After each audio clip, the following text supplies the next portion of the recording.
Welcome, creators. We've all been there, right? That heart-sinking moment. Your video, the one you poured hours into, it just won't upload. It's such a momentum killer. You see that progress bar just freeze up, or some cryptic message appears. Nightmare fuel for creators. Absolutely. Okay, let's unpack this then. Today's deep dive, it's your shortcut. We're going to help you understand and zap these frustrating upload gremlins fast.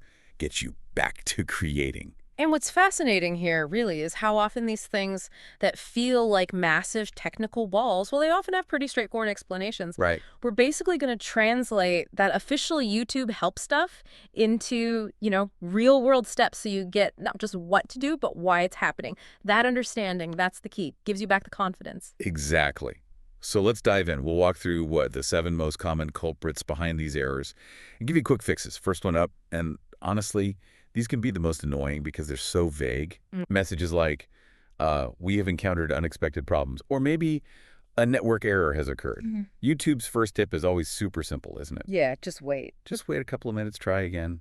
Could just be a temporary server thing on their end. And look, that is often true. It can just be a blip. But if you hit retry and it still doesn't work, the deeper dive point somewhere may be surprising. Your browser. The browser itself. Yeah, think about it. An outdated browser, and we mean anything that isn't basically the newest Chrome or Firefox 4 plus Edge or the latest Edge. It's kind of like trying to send water through a leaky pipe. Okay. It can drop tiny bits of your video data, what we call data packets. And when YouTube gets this jumbled, incomplete file, boom, that's what triggers those generic, frustrating errors. Your internet might be fine, but the browser's messing up the delivery. That's a great way to put it. A leaky pipe. Okay, so ruled out server hiccup, ruled out old browser. What if YouTube just says, nope? That blunt message. The server has rejected the file. What's going on there? That one's usually simpler. It's YouTube basically saying, I don't speak this language. The file format isn't one it recognizes or supports. Right. So the straightforward fix is just stick to the main ones. The formats YouTube expects, MP4, MOV, AVI, or maybe WebM. Think of them as the universal video languages. Gotcha. So if you want to make sure you're speaking YouTube's preferred language, right, from your editing software, Yeah. what's the best combo? Okay, yeah. Pro tip time. When you export, think H.264 for the video codec, that's the compression. Think AAC for the audio codec. And then wrap it all up in an MP4 container. That's the digital box. H.264, AAC, MP4. Exactly. That combination isn't just accepted, it's pretty much YouTube's favorite. It tells their system, here's exactly what you know how to handle. It means faster processing, almost zero chance of rejection based on format. It really is the gold standard for smooth uploads. That makes total sense. Okay, now this one, I've definitely hit this, and it drives me crazy. The upload gets stuck, like maybe 95% done, or you get that awful processing abandoned message. Oh yeah, the 95% freeze. Maddening! My first thought is always, ugh, what did I do wrong? Where do you even start looking? You're right, it feels personal. Often that points to maybe a corrupted file, or sometimes a weirdly trimmed file, like there's a tiny 0-second glitch right at the end you didn't notice. So, step 1, always play the file locally on your computer's desktop player. If it glitches or won't play right there, then the file itself is the problem. Fix it, re-export it. Don't bother trying to upload a broken file again. Okay, but what if it plays perfectly fine on my desktop and still gets stuck at 95% on YouTube's end? Okay. Then we start thinking network stability. Right, the connection itself. Exactly.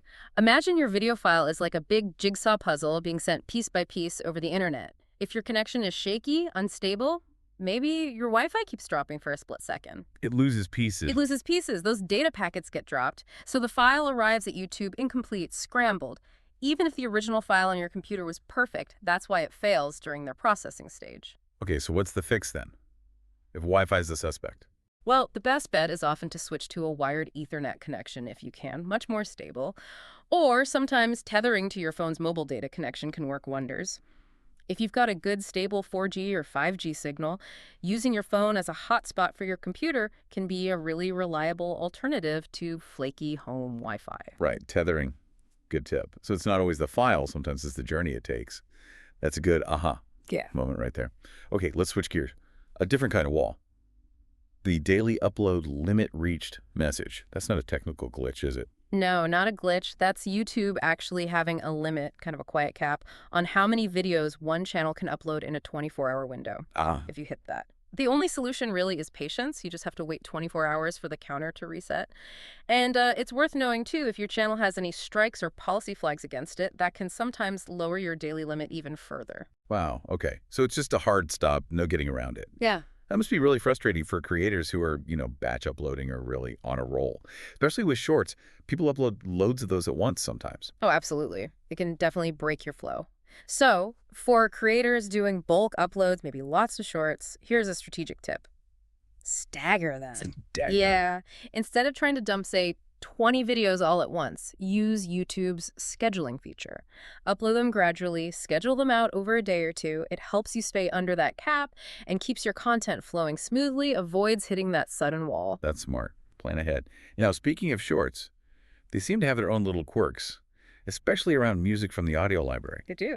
Like if you're trying to monetize a short and you use an audio library track and the short contains paid promotion, I hear that can get the video blocked. Why is that? Yeah, that's a licensing trap. A lot of the music in the main audio library is licensed strictly for non-commercial use within shorts. The moment you add paid promotion, your short becomes commercial. Now there's a conflict with the music license. YouTube system sees that mismatch, and, well, it often just blocks the video because the rights don't cover commercial use. Right, the permissions don't line up. Right. So are there ways around that besides just not doing sponsored shorts, I mean? Definitely. You've got a couple of good options. One is to specifically look for tracks in the library that have that green album art, the ones explicitly labeled YouTube Audio Library. Those often have broader licenses. Ah, the green ones. Okay.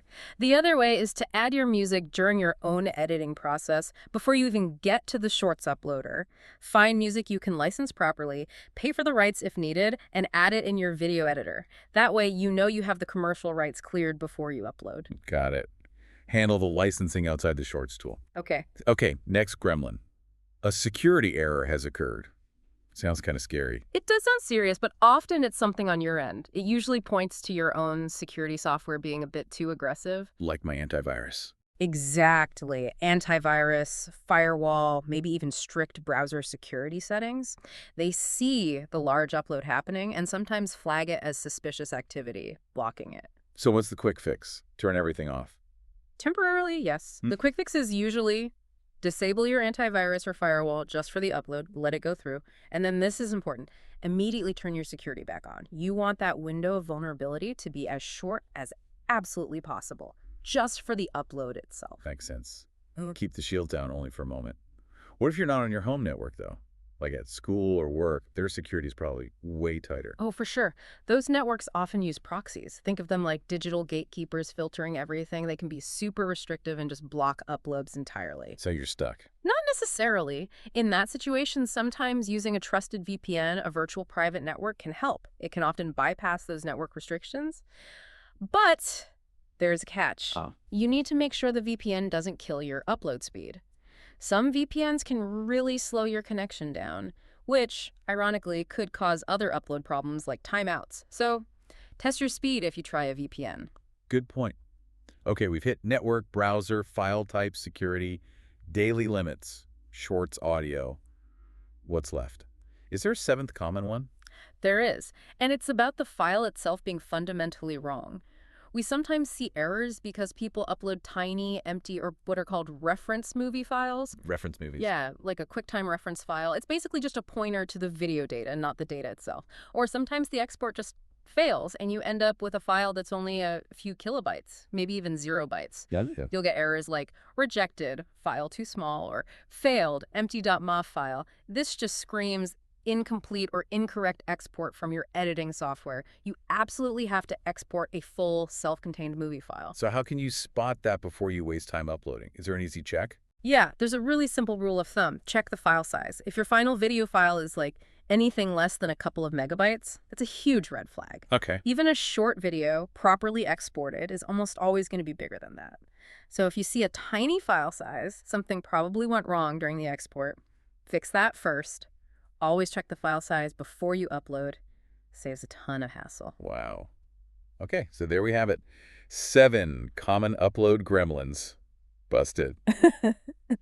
It really is amazing how often these big technical headaches boil down to something quite simple or maybe just overlooked, isn't it? It really is. Hopefully understanding these helps you troubleshoot faster, keeps that content flowing. And if we connect this to the bigger picture, right, most of these YouTube upload problems, they really trace back to just a few core things: the file format you chose, the version of your web browser, and crucially, the stability of your internet connection. File, browser, network.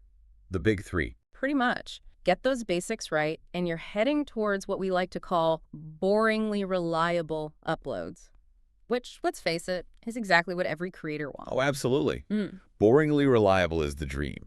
Because every minute you spend fighting an upload error is a minute you're not creating right. That's the real cost. Exactly.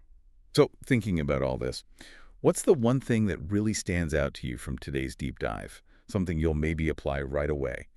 And how could mastering these technical bits free up more of that precious creative energy for, the stuff that really matters in your content? Something to think about. Keep creating, everyone, and here's to smooth uploads.